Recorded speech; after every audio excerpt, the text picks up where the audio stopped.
Сега да посакаме веќе добро утро на нашиот прв гостин. Овој термин во петок е секогаш резервиран за гости од Аџи Бадем Цестина, затоа ова утро му посакувам добро утро на доктор Александар Ѓорески, радиолог од Цестина. Добро ви утро, докторе. Добро утро, благодарам на поканата, благодарам на гледачите на Алфа телевизија. Чест ми е дека сум повторно кај вас. Мило ни е и нам. Добро утро и Сузе, како сме денес? Одлично, чиста е обострена. Сузе, едно 6 пати им кажав на гледачите, ви тебе ти кажам, знаеш дека е петок денес, така? Да. И ноември е, баш. И така, да. Ти благодарам, Искра. Вообичаено во петок во ова време, односно секој ден во Систина пациентите одат на нивниот термин, сега овој термин тие доаѓаат во нашиот термин. Добро утро официјално и за мене, за доцент доктор Александар Ѓорески, интервентен радиолог и шеф на одделот за радиологија, онкологија и нуклеарна медицина во клиничка болница Аџи Бадем Цестина. Да, од неодамна кај нас се споија три оддели во едно и заради тоа во моментот јас раководам со тие три. Не е дека нема близина меѓу радиологија, онкологија и нуклеарна медицина, но навистина станува голем одделот, бидејќи само нашиот оддел за радиологија веќе вклучува 11 лекари. Одделот за онкологија има 3 специјалисти по онкологија и одделот за нуклеарна медицина има 2 лекари. Секој од тие оддели има и свој раководител, да кажеме, така да можеме полесно да комуницираме и да функционираме на секојдневна база. Моја потесна специјалност е интервентната радиологија. Тоа е гранка од радиологијата која што покрај дијагностиката вклучува и тераписко лекување на одредени болести. Интервентната радиологија во последните години зема голем замав со развојот на медицинската апаратура и медицинските алатки или девајси. Можеме да третираме најразлични заболувања по минимално инвазивен пат без операција. Стварно е голема гранката и често пати кажувам јас дека веќе и внатре во интервентната радиологија почна да има поделби на одредени сегменти.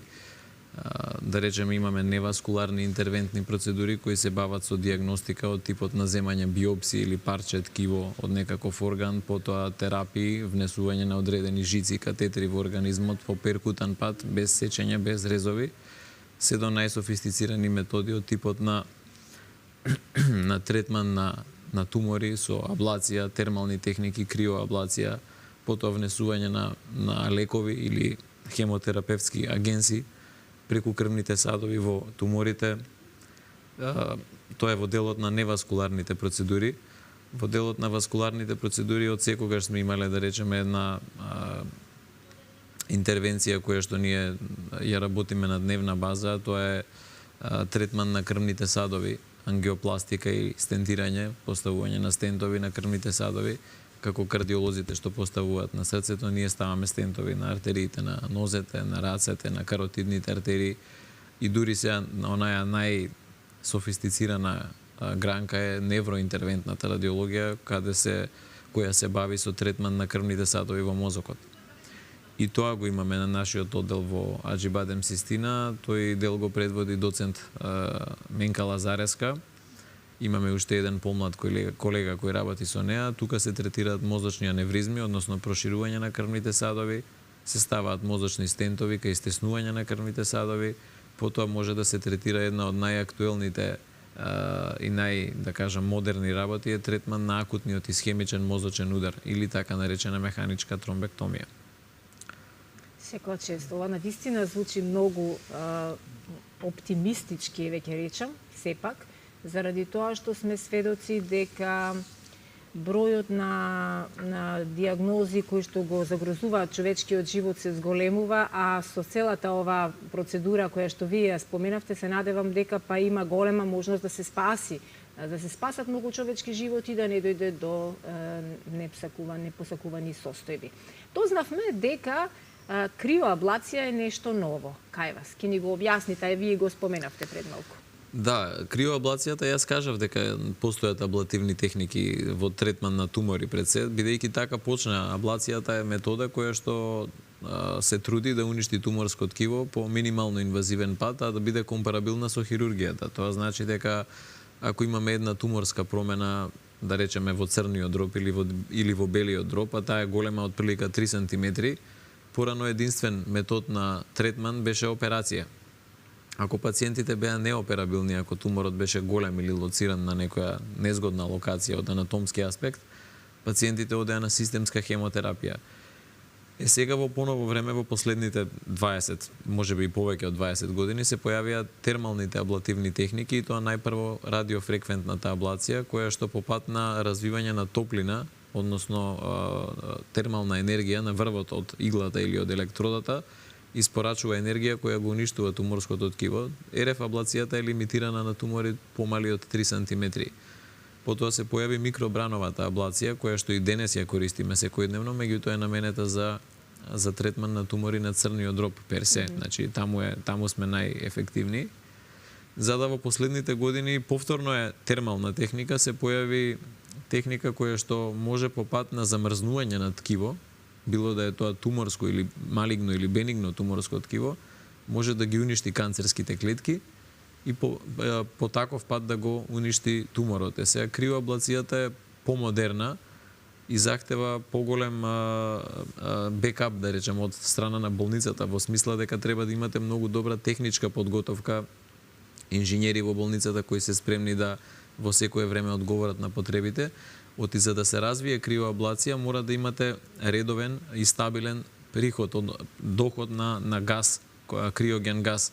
Како криоген газ ние го користиме аргонот, а во некои земји се користи и криогена течност, односно течниот азот.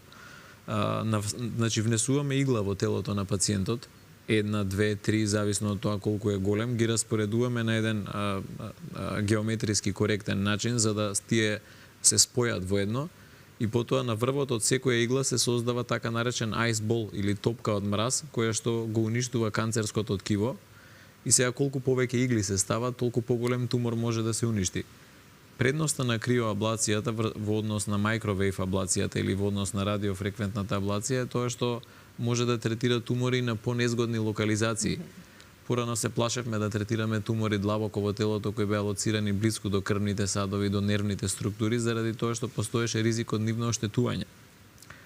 Криоаблацијата, бидејќи лади, самата по себе од старт има некаков аналгезичен ефект. Тоа значи дека пациентот најпрво за време на третманот чувствува многу помалку болка од вообичаено, а второ, таа се однесува протективно кон одредени васкуларни структури.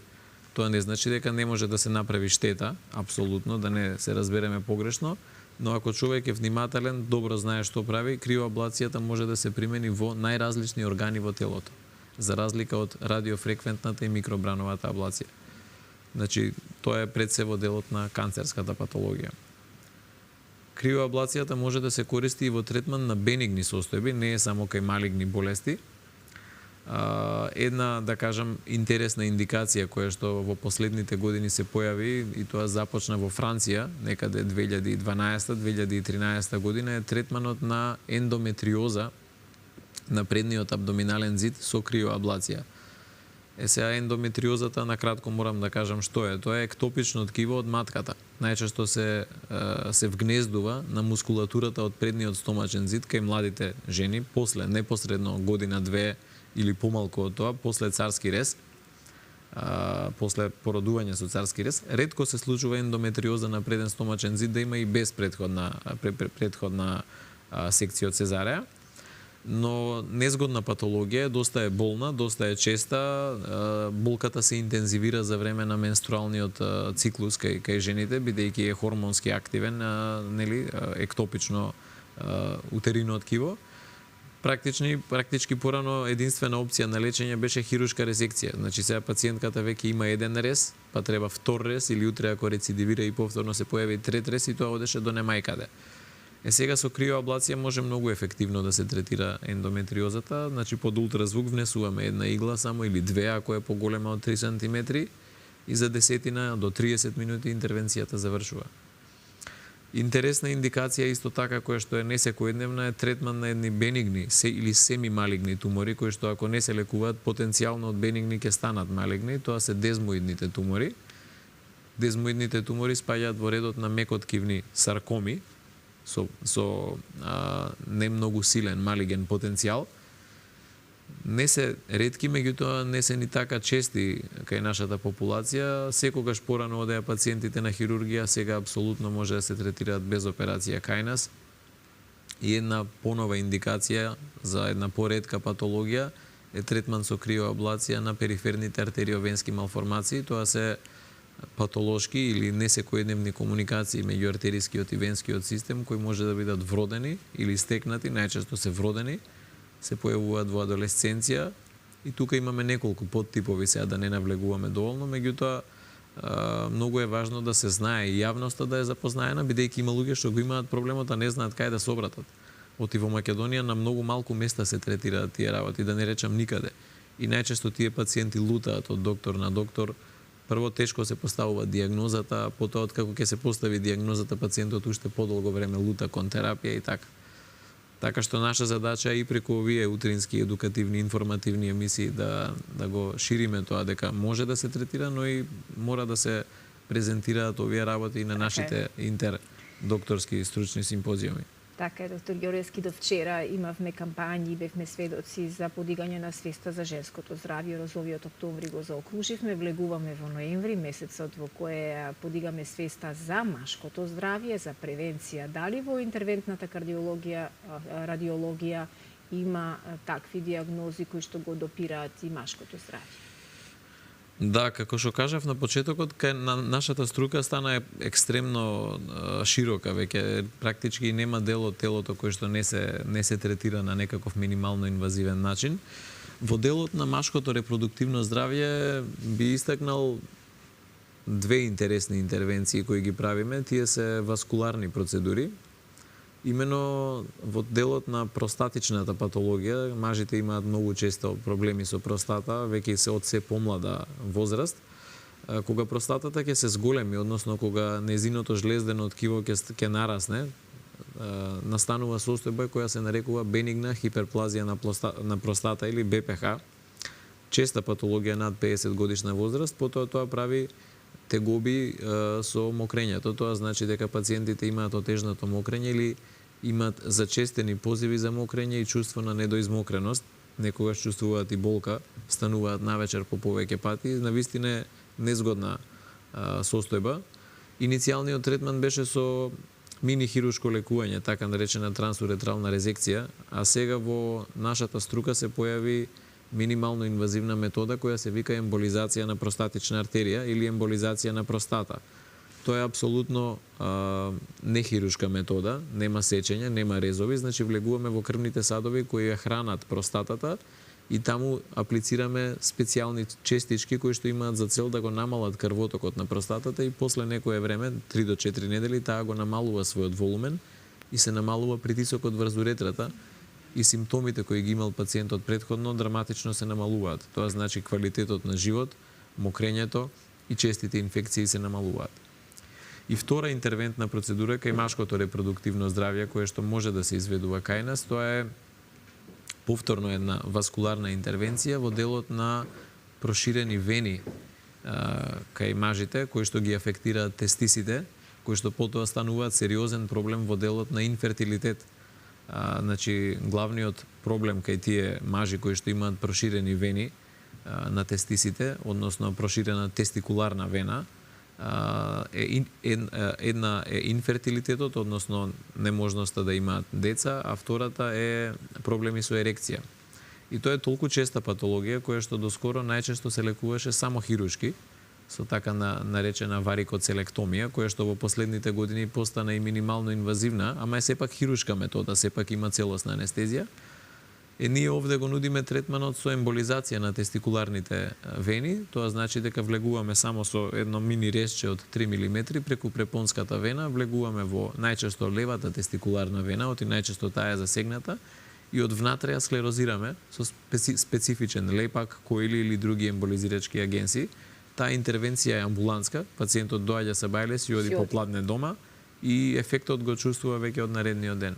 Екстремно корисна интервенција која што многу е запоставена кај нас, а ете, може да помогне кај мажите. Може да има и други, ама сега во моментот Вистинско време е почеток на ноември, еве да ги подсетиме сите оние кои што можеби чувствуваат одредени симптоми од овие кои ги напоменавте, а тоа се два големи проблеми кои што верувам дека еден голем број од машката популација се соочува, но секогаш не наоѓаме за сходно да побараме помош или да се обратиме на вистинско место каде што комплетно на неоперативен начин за еден ден доаѓаме и подоцна си одиме дома, може да се реши сето тоа.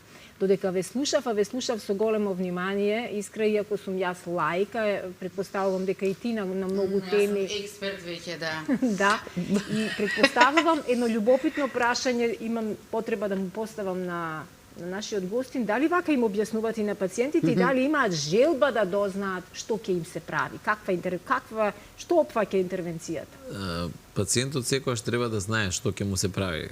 Сега не секогаш може целосно да разбере ако ние употребуваме медицински термини кои се, да речам, софистицирани за нас.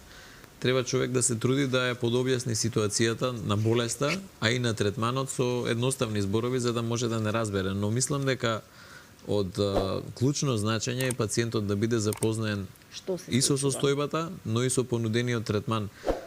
Една од главните проблеми во македонското здравство воопшто, може повеќе изразено во јавното здравство, помалку во приватното, е некомуникација со пациентот, односно мискомуникација.